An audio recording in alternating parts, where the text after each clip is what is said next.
a permutation of the bubonic plague, which back in 541 CE demolished the Byzantine Empire, killing an estimated 30 to 50 million people, which at the time was a significant portion of the total population of the planet, resurfaced in Europe in 1347, gaining new monikers, the Black Death and the Great Mortality among them, and killed another 75 to 200 million people, mostly in Eurasia and North Africa, over the course of just a handful of years, though it continued to recur in these regions for the next several centuries.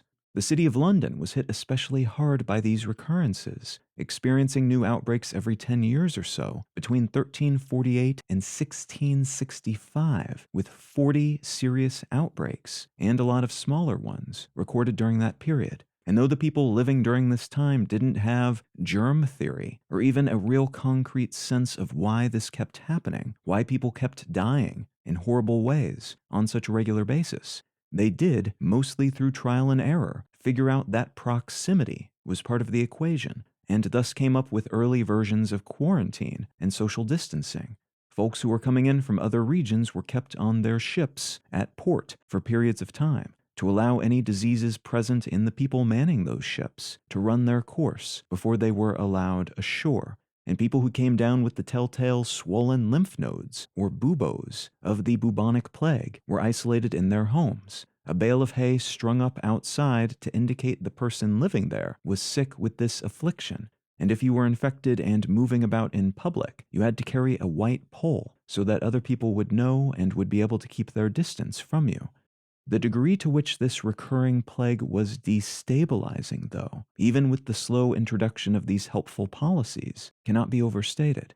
Every 10 years or so, when a new pandemic wave occurred, about 20% of the population was killed. 1 in 5 people died almost every decade in one of these waves. Imagine trying to understand that kind of reality, but also imagine trying to govern, trying to think about having a family, running a business, caring about things other than bare survival and subsistence. It boggles the mind. The Great Plague of 1665 was the last of these pandemic waves in London, and it killed something like 100,000 people in somewhere between 7 to 18 months, depending on which numbers you use. Though either way, that was a quarter of the city's total population at the time, and upgraded versions of those previous efforts, forcibly keeping people who were sick locked in their homes and painting a red cross on their doors, digging mass graves. These things eventually paid off, though the cost was, of course, extraordinarily high. The bubonic plague continued to kill at a lower level worldwide until modern times, and before a plague vaccine and antibiotics were developed to help stave off the worst impacts of this still functioning and spreading disease, there was a third wave that hit China and the rest of Asia hard, killing around 10 million people in India alone in the late 19th century, before spreading to all inhabited continents and killing tens to hundreds of thousands of people in cities as diverse and distant as Hong Kong, Sydney, and San Francisco, leading into the early 1900s. The Spanish flu, in contrast, really kicked off in March of 1918 in the central U.S., in Kansas, though by then it had already spread globally very rapidly because of World War I, which ended that same year. The first identification of a potentially pandemic-capable disease was at an army camp, which implied that this flu was already circulating broadly around the world, as World War I brought people from a huge swath of the nations that existed at the time to centralized locations, where they then attempted to kill each other while also spreading contamination of various sorts everywhere they went. And shortly after this identification, the disease was found in soldiers internationally, from the US to Spain to Italy to modern-day Ukraine and India and Japan. By June that same year, Chinese officials were reporting local cases, and by July, so about 5 months after that initial case was reported in Kansas, it was in Australia, though by that point this first wave was beginning to recede. And notably, this first wave of what became known as the Spanish flu, because reporting on it was initially censored in most other nations, so the earliest public reporting many people saw about it came from Spain. This first wave wasn't a huge deal in terms of death, as a lot of people got it and it sucked for them, but most survived. and the flu-related death toll in the US was at about 75,000 in the first 6 months of 1918, which is compared to about 63,000 during the first 6 months of 1915, so more deadly than the typical flu, but not massively so. That changed in the latter half of 1918 when a second wave began to spread, probably but not definitively, arriving at international ports from France. This wave, like the first one, spread globally quickly, and it again cleared out fairly rapidly, having mostly fizzled by December of 1918. But unlike the first one, this wave killed a lot more people, and not just the elderly and otherwise immunocompromised. It killed 292,000 people in the US between September and December alone, which is more than 10 times the number killed by the flu during the same period in 1915. Some areas were hit even harder. India, for instance, suffered an estimated 12.5 to 20 million deaths in the final quarter of 1918. The Spanish flu's third wave began in Australia in early 1919, killing 12,000 people right after maritime quarantine was lifted, and then spread to Europe and North America. And this one was less deadly than the second wave, but still killed hundreds of thousands of people, especially those living in the larger cities that were developing and expanding at this point in history. The fourth wave of the Spanish flu hit primarily large cities in the US, Northern Europe, and some parts of South America, and though smaller than the second and third waves, was still twice as deadly as the first. A lot of newer pandemic regulations helped in this regard, but the expansion of globalization practices, the interconnection of the planet, basically, post-World War I, and the increasing levels of urbanization around the world, getting more people into denser cities, kept flogging this disease and allowed it to stick around longer, even beyond the bounds of typical flu seasons. The Spanish flu pandemic is generally considered to have ended in 1920, and by 1921, flu fatality levels were back down to where they were pre-Spanish flu.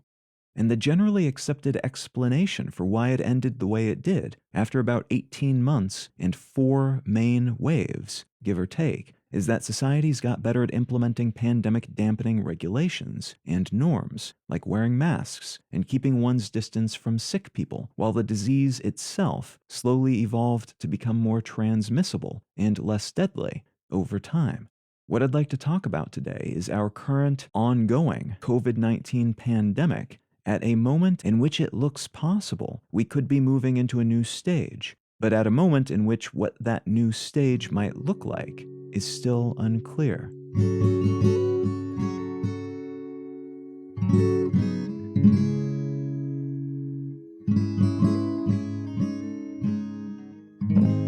You're listening to Let's Know Things.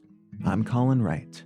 Let's Know Things is an independent, listener-supported show. If you're finding some value in what I'm doing here, consider becoming a supporter. One of the simplest ways to do that is to become a patron at patreon.com/letsknowthings. You can also become a member at understandery.com. But you can find a complete list of both monetary and non-monetary ways to support this show at letsknowthings.com/support. A great big thanks to everybody who's already helping to support this show, and thank you in advance if you're considering doing so in the future. All right, let's get back to the show.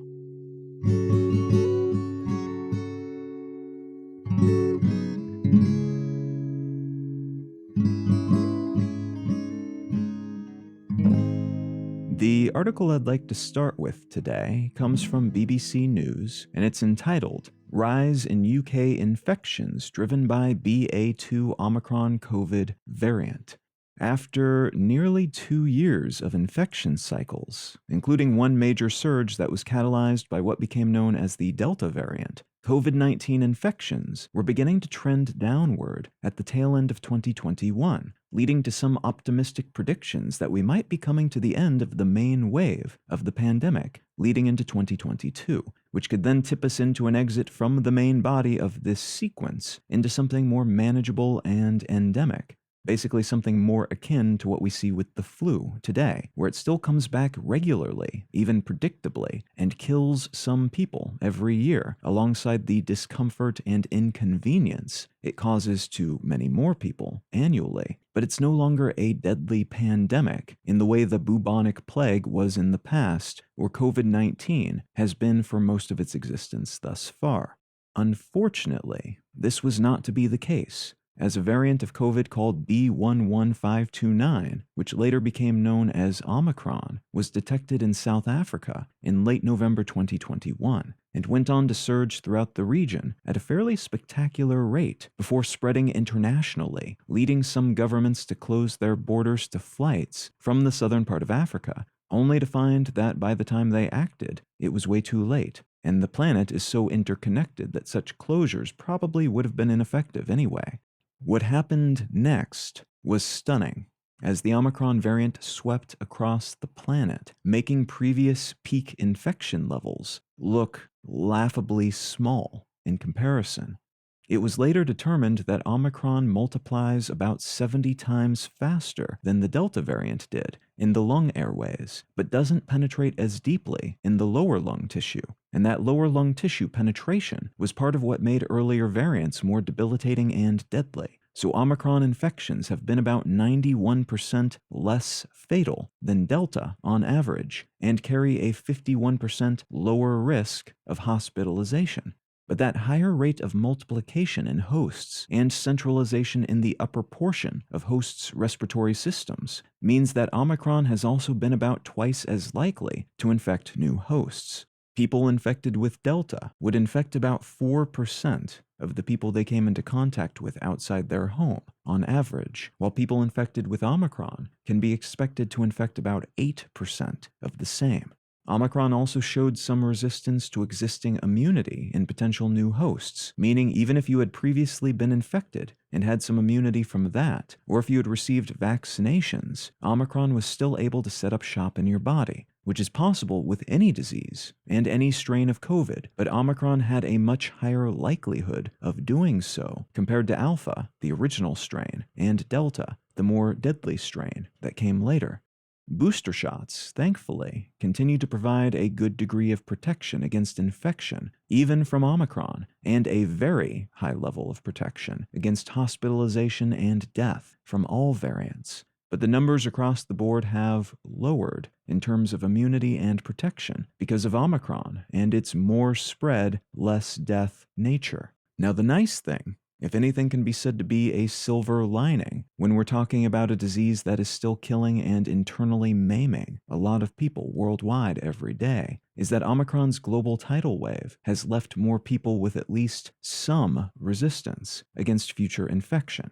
And again, it's less likely to result in serious health outcomes long term than other variants. So although the number of hospitalizations and deaths and instances of long COVID symptoms are still very high, they're not as high as they could have been had a more deadly variant like Delta washed through at that scale instead. And there's a chance that future variants will have more trouble playing the same trick because of the amount of low-level latent immunity that now exists in many populations globally. We find ourselves, then, at a stage in which, although there are a handful of isolated, very worrying infection waves happening primarily in places that previously avoided such outcomes by implementing draconian lockdowns and aiming for COVID-0 strategies, like China, Hong Kong, South Korea, and New Zealand, most of the rest of the world has been enjoying a steady downward slope of infection, hospitalization, and death numbers, which has led to a new surge of optimism that we may have a nice period of time before the next variant arises, during which we can let our guard down a bit, and maybe, just maybe, we might be looking at the beginning of the end, where COVID goes the way of the Spanish flu, not disappearing, not wiped out, but becoming a manageable, tolerable thing, at least by the modern standards for endemic diseases that we've grown accustomed to. The monkey wrench being thrown into that story, though, is an Omicron subvariant, so a variant of a variant, currently called BA.2, with the vanilla Omicron often referred to as BA.1 in this context. Remember that BA.1 Omicron was already massively more infectious than earlier versions of COVID, which itself was very infectious. BA.2, based on the data we have so far, seems to be about 30% more infectious than BA.1, which is part of how this subvariant was recognized in the first place, as the decline in infection numbers in some areas slowed and even perked back up for a while, raising concerns that the seeming end of the Omicron wave might not be finished yet, and in fact might bump back up into another wave, which is a very disconcerting thought.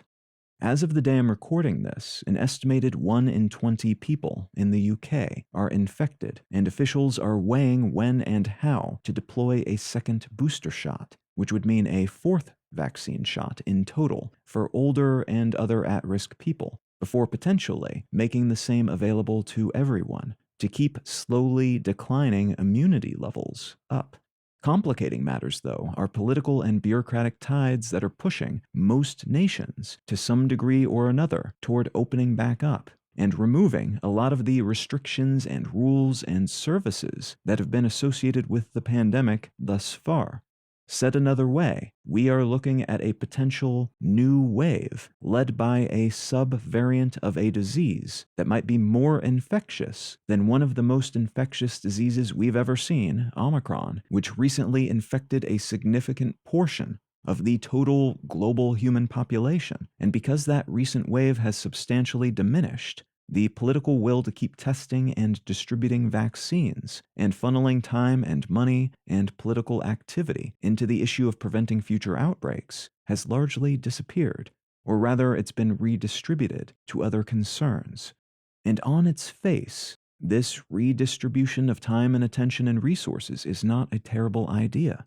The pandemic has arguably stolen a lot of time and resources and attention from other vitally important issues that have largely been backburnered for the past 2 years, and it makes sense to want to shift some of those resources back to these other things, both because politicians want to segue away from at times quite unpopular restrictions and expenditures, but also because it's just an absolute bummer to keep locking stuff down and to focus all of our everything on just one issue. We need at some point to recalibrate away from a posture of absolute pandemic readiness. And the argument right now is that this is that moment. This is that opportunity. And it's time to reestablish something akin to normal now that we've got the opportunity to do so. The counter argument to this shift is that we are not out of the woods yet. And even if we were, the idea of just collapsing all the pandemic infrastructure that we've cobbled together, like it's a tent and we're done camping, so we can just put it all away and not think about it ever again, is a terrible idea. Instead, this argument goes, we should be doubling down on what we've built and create a system so that ideally the next pandemic never happens. But if and when it does, or if this one continues, we will be ready and suffer far fewer deaths and other negative consequences because of that readiness. We are setting ourselves up to be caught off guard again, basically, because we can't maintain focus long enough to root these systems into the bedrock of our societies. And we really need to be able to do that. Otherwise, what happened in early 2020 and for the past 2 years will just keep happening. We'll have to start fresh every time. So while some people are very keen to just move on and forget, understandably, I would argue, that's just asking for future destruction and pain, according to this argument. And while it may be politically and economically unpopular and inexpedient to even consider this, we should really be maintaining focus for a bit longer so we can put permanent structures in place and swap out most of the temporary, hastily thrown together tents as we do so. There's a broader base of exhaustion with all this, though, that's playing into those higher level political decisions. According to many polls, we're reaching a point at which even folks who have been diehard with their pandemic prudence are beginning to waver and consider the possibility that we might just have to live with some aspect of this for the foreseeable future. A far from ideal scenario, obviously, but one that becomes thinkable even when it wasn't thinkable half a year ago because of everything we've lost and could continue to lose if things keep going as they're going now. As part of that larger sense of, I'm done with this, We're seeing new vaccination levels drop pretty much across the board, which is unfortunately the opposite of what would ideally be happening if we actually want to move away from pandemic-era limitations. But that paired with slowly diminishing immunity levels from previous infections and vaccinations, paired with massively more infectious variants and subvariants, paired with the sudden drop in pandemic regulations and rules, are all aggregating into bumps of infection levels. Primarily in the UK and Europe and a few other nations thus far, but over the past few years, what happens in those areas tend to then happen in other interconnected parts of the world a few weeks later. And the current concern is that these bumps will be more than small increases, will spiral into a new wave powered by a more infectious subvariant, and that will then spread around the world at a moment in which we are in some ways weaker than we've been in a long time because of the lapse in pandemic attention and focus and investment. None of this is destiny, though, and those same variables that are contributing to this bounce are making it tricky to know if we are looking at the beginning of a new wave or just seeing the consequences of suddenly dropping essentially all pandemic regulations all at once, which would be expected to cause at least a small bounce in the numbers.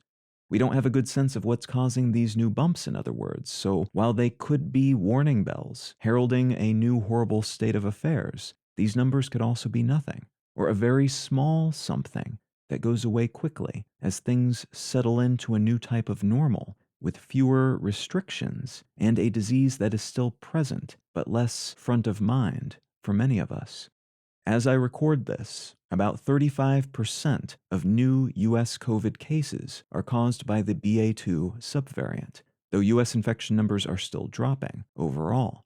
The percentage of infections that are BA.2 related is thought to be even higher in other parts of the world, like the UK and a half dozen European countries, where overall infection numbers have been surging. That said, public health officials have been generally saying that they don't expect a major surge at the moment, which is heartening, but also something that they've said before, which then at times has turned out to be incorrect. So we'll see. From where we're standing now, we don't know if COVID will go out like the bubonic plague or go out like the Spanish flu. In the former case, dropping off periodically, but then returning in full force, perhaps with new variants that have incubated in the meantime, killing off significant portions of the human population with waves that arise every decade or so.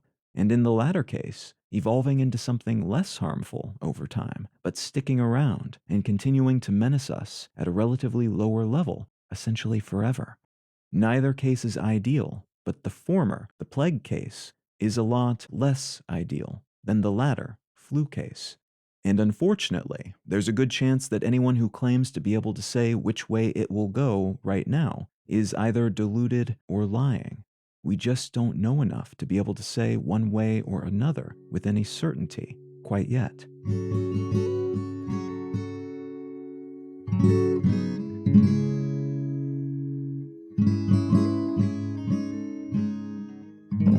If you're enjoying Let's Know Things, consider becoming a supporter. One of the best ways to do that is to become a patron at patreon.com/letsknowthings. You can also support this and all of my projects all at once at understandery.com. And you can find a list of other monetary and non-monetary ways to support this show at letsknowthings.com/support. A great big thanks to everybody who's already helping to support this show, and thank you in advance if you're considering doing so in the future. The book I'd like to recommend today is called The Bright Ages, A New History of Medieval Europe by Matthew Gabriel and David Perry. This history book was a fun read in that it takes something that you may think you know about, a very specific chunk of time in European history, and illustrates why the common assumption about what have become known as the Dark Ages are not necessarily true, and why they're not necessarily true, and why we tend to think of them in the way that we do. Some of the more recent discoveries that have challenged that idea that there was an overall slump in terms of creativity and development and technology and everything else during this period of time, and why that idea has persisted for so long. as we've continued to flesh out our idea of history more holistically. Now, if any of that sounds interesting to you, consider picking up a copy of The Bright Ages by Matthew Gabriel and David Perry. You can find out more about me and my work at Colin.io. You can find the show notes and transcript for this and every episode of the podcast at letsknowthings.com. You can find a collection of my other projects, including my other podcasts, at understandery.com. And feel free to reach out and say howdy on social media. I'm Colin Wright on Facebook, and at Colin is my name on most of the other ones. Thank you so very much for listening. I'm Colin Wright, and I'll talk to you again next week.